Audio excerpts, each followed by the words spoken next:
Oke, di sesi project management kali ini kita akan ngebahas terkait dengan project canvas ya namanya ya.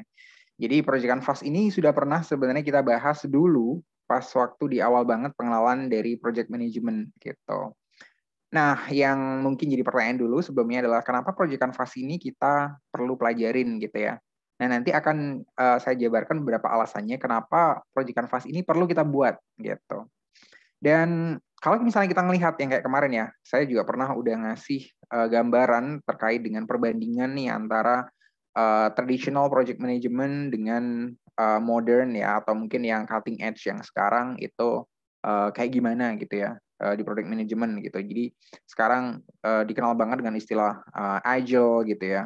Kemudian ada istilah yang kayak saya pernah share trainingnya pada waktu itu ya, Scrum gitu ya. Jadi ada Scrum itu juga bagian dari project management dan sebenarnya mereka tuh kayak gimana sih gitu ya di secara perspektif gitu ya. Nah pada waktu itu kan untuk framework secara umum saya kan udah pernah spill ya di materi-materi yang sebelumnya bahwa um, perbedaan mendasar dari yang traditional dan yang cutting edge sekarang, terutama yang agile, itu adalah di bagian di mana dulu kita lebih mengenal project management itu adalah proses yang one way proses gitu ya. Atau yang lebih kita sebut dengan istilah yang sangat-sangat umum, dengan jargon yang bahkan sekarang jadinya sounds a bit negatif ya. Sounds a bit old, a bit apa ya, a bit nggak tahu ya, lebih kelihatan jadi nggak oke gitu ya. Karena emang istilah itu bisa kita sandingkan dengan agile gitu. Istilahnya adalah waterfall gitu ya. Waterfall itu kan turun dari atas ke bawah gitu. Jadi yang prosesnya dari atas ya udah harus selesaikan dulu di atas gitu ya sebelum kita turun ke bawah gitu. Dan yang namanya waterfall itu cuma dari atas ke bawah kan, nggak ada yang water up ya. Jadi namanya juga waterfall gitu. Cuman turun doang gitu. Jadi kalau prosesnya itu kalau yang di atas belum selesai nggak bisa ke proses yang bawahnya. Jadi kalau udah sampai bawah itu juga berarti bahwa prosesnya itu udah selesai. This is the end of the project gitu dan and it's done gitu ya. Nah berbeda dengan yang di agile, kok agile ya? Saya salah nyebutnya agile ya. Jadi yang benar nyebutnya adalah agile. Jadi saya for many times nyebut itu sebagai agile gitu ya karena itu pronunciation yang salah. Setelah saya ikutan Scrum itu oke ya agile ya ternyata. Jadi mungkin nanti kalian juga mungkin biasain itu ya. Nanti kalian bakal ketika ada di tim, terutama kalau misalnya kalian di tim startup dan ada di product atau project management, kalian akan erat banget dengan yang namanya Scrum gitu ya, dengan yang namanya Agile tadi itu. Jadi ketika ngomong sama teman-teman yang ada di tech atau developer atau engineer dan segala macam, mereka pakai frameworknya Scrum gitu ya. Cara mereka bekerja, mereka yang bekerjanya adalah secara dengan Scrum tadi itu. Dan Scrum itu dinamis banget gitu ya. Bedanya dengan yang waterfall tadi, flow-nya dari atas ke bawah gitu ya. Cuman dari ya A ke Z gitu ya. Nah, tapi kalau dari Scrum itu um, bisa ada yang namanya increment gitu ya. Jadi kita bisa bolak-balik lagi gitu. Oke, ya kita bagi project ini menjadi smaller chunks gitu, menjadi bagian-bagian lebih kecil. Dan di bagian yang kecil ini masing-masing ada siklusnya gitu ya. Kita selesaikan masing-masing siklusnya. Dan kalau siklus itu nggak works, ya kita bisa ngulang siklus itu lagi. Kita bisa nge-revise siklus itu lagi sampai dengan produk ini bisa works gitu ya. Makanya kayak dulu saya pernah cerita terkait dengan mungkin kayak Gojek dan lain sebagainya ya. Mereka punya tim yang dedicated emang di produk ya dan terutama ya di product management ya. Yang emang untuk ngembangin app-nya mereka gitu ya. Dan ketika mereka ngembangin app itu nggak langsung kan. Kalau kita bisa ngerti ya perubahan yang terjadi di app. Kenapa app di HP kita itu juga secara periodik ya. Walaupun rentang waktunya nggak tentu ya itu mereka ada update gitu.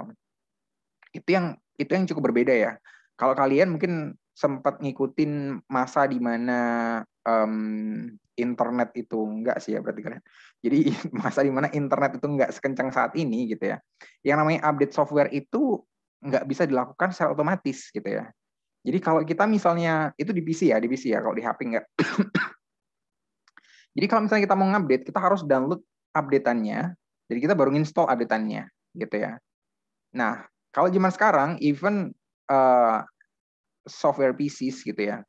PC software gitu ya, atau mungkin yang di MacBook dan lain sebagainya, mereka lebih punya kecenderungan untuk bisa melakukan update itu secara otomatis ya, dengan seizin kita gitu ya. Apakah kita akan melakukan update otomatis over the internet gitu? Yes, gitu. Kalau misalnya kita choose yes, maka once kita connected to the internet and there's an update available gitu ya, and it will be updated gitu. Jadi that's simple gitu. Jadi kita di customer end, kita nggak ngerasa bahwa di sana ada proses yang melelahkan hanya untuk ngecek apakah ada updatean atau enggak gitu. Jadi itu kenapa gambarannya kenapa di sekarang kalau misalnya di Android atau misalnya di iOS juga kita ngelihat di situ ada banyak, misalnya udah ada nih ada 5 app yang harus diupdate gitu. Yang harusnya dipertanyakan adalah kenapa update tersebut terjadi gitu ya. Nah, ternyata update tersebut terjadi karena emang ada pembaruan. Ya, namanya update pembaruan ya. Nah, pembaruannya di level mana gitu ya? Di banyak level gitu ya. Makanya kalau misalnya kita ngelihat update itu ada update history ya. Jadi kita bisa ngelihat update log-nya. Di updatean ini, itu yang diupdate apanya? Itu bisa kita cek ya. Walaupun kita jarang ngecek gitu ya. Kita nggak terlalu peduli dengan hal tersebut gitu. Cuman kayak misalnya jangan jauh-jauh gitu ya. Jangan masuk ke app-nya gitu. Bahkan icon dari sebuah app itu bisa ganti tiba-tiba ya, seolah-olah tiba-tiba ya, tanpa kita ketahuin gitu kan, karena saking otomatisnya update gitu. Tiba-tiba misalnya kayak di bulan Ramadan gitu ya, Tokopedia misalnya jadi beda nih, ada aksen Ramadannya gitu kan, atau app lain juga ngelakuin hal yang sama, Lazada misalnya dan segala macam.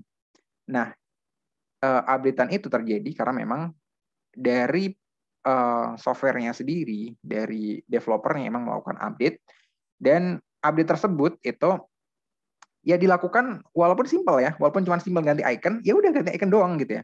Nggak harus nungguin ganti icon, nanti update-nya ditambah, kalau misalnya nanti aja ganti iconnya itu, kalau misalnya ditambah nanti baru ada updatean ini, kita juga mau update ini segala macam, baru dikumpulin jadi satu, baru diupdate gitu, enggak.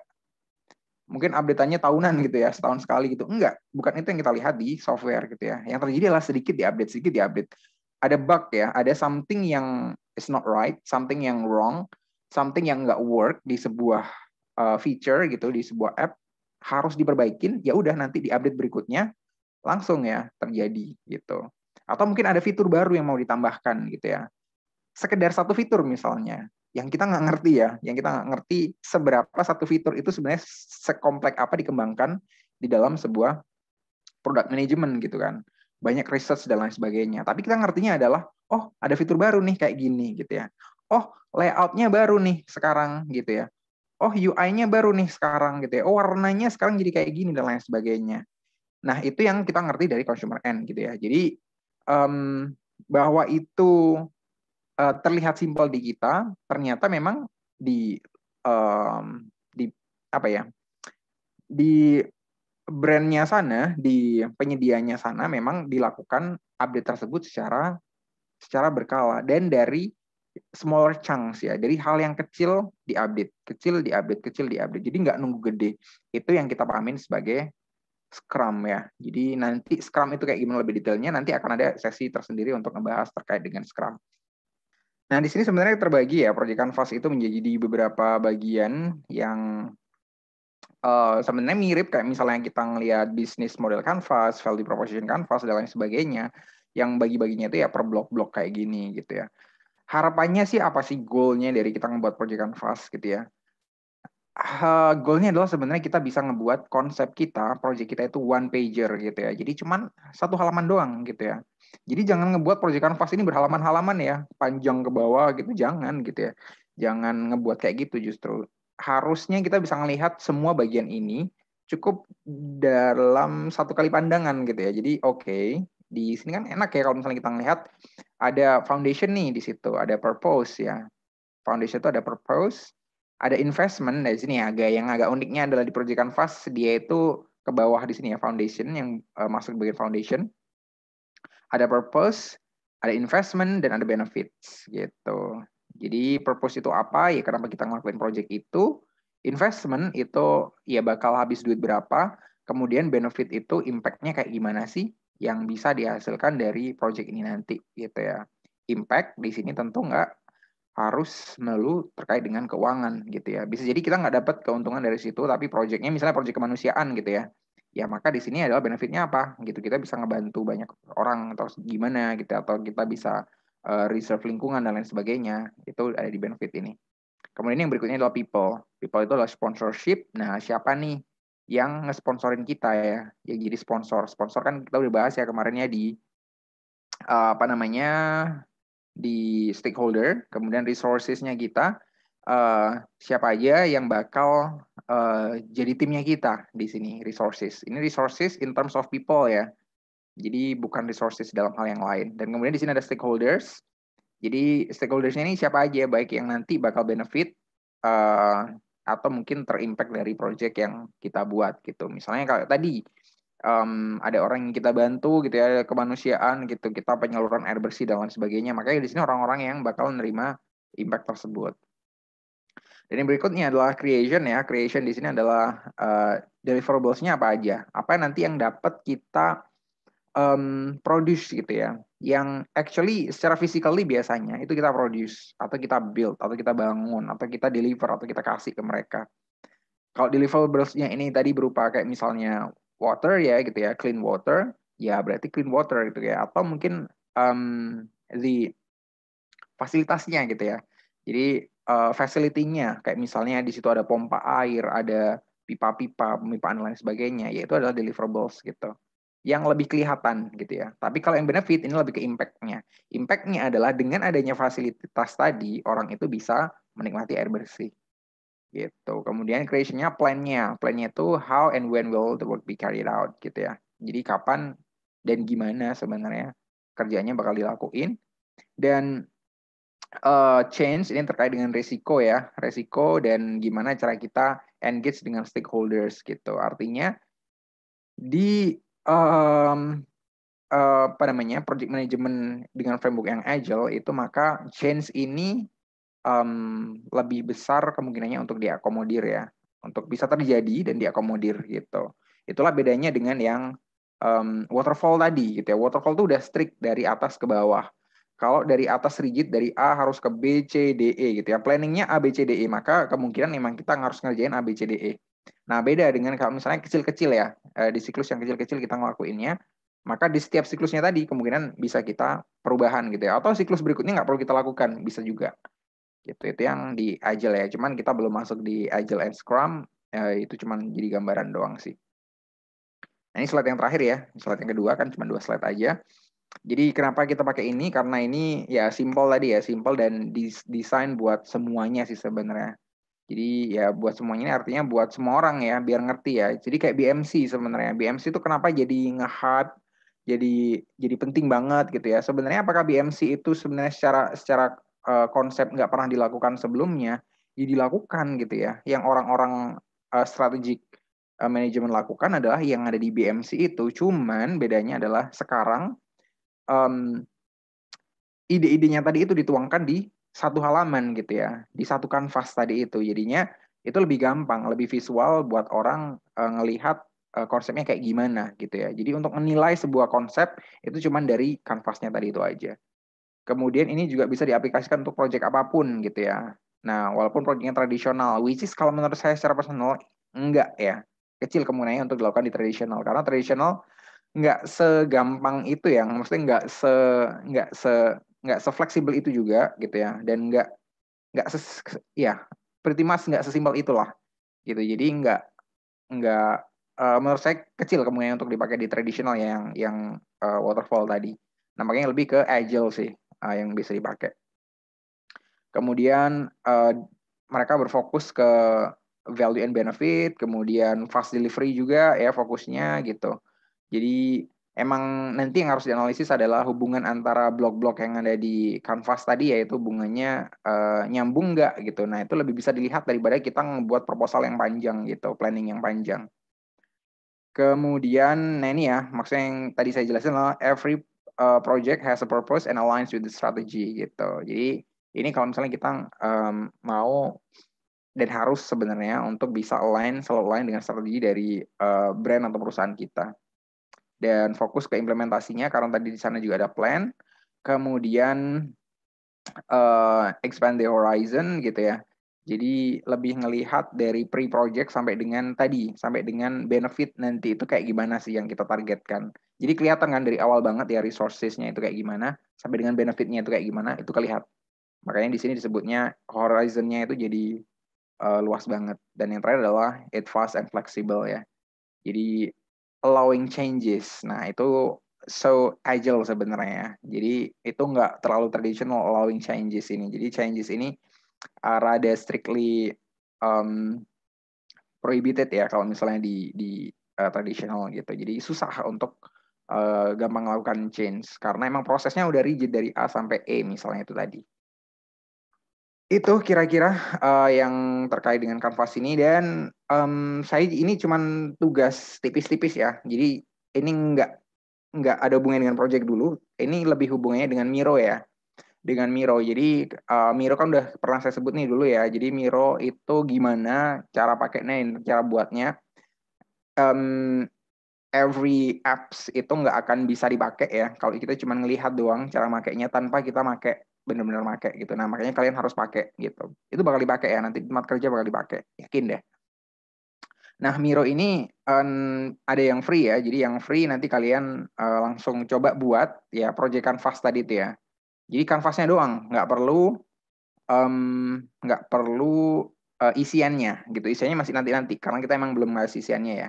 Kalian hanya ngebuat kanvasnya doang per orang ya. Jadi per orang. Jadi per orang ngebuat dan nggak boleh pakai template. Jadi harus ngebuat sendiri. Jadi biar kalian terbiasa ngebuat blok-bloknya itu kayak gimana gitu ya. Oh, nambahkan tulisan itu dari sini gitu dan lain sebagainya. Jadi silakan banget di warna suka-suka ya. Jadi di warna suka-suka, bloknya ukurannya juga suka-suka gitu ya. Yang estetis aja buat kalian untuk dilihat gitu. Nah nanti harus di-share ya itu kanvasnya ke saya. Mironya saya, akunnya adalah maidadichandra@gmail.com. Nanti ini saya share lagi di Discord ya. Jadi goalnya adalah cuman untuk belajar Mironya ya, untuk kita pakai Mironya. Ya bersyukur berarti kalau buat kalian yang udah biasa pakai Miro, ya nggak perlu pelajari lagi ya, cepat-cepat aja ngebuat blog-blognya tadi itu. Dan sebenarnya nggak terlalu beda jauh ya dengan kita buat itu di Google atau mungkin di Office gitu. Jadi nggak perlu khawatir hal tersebut.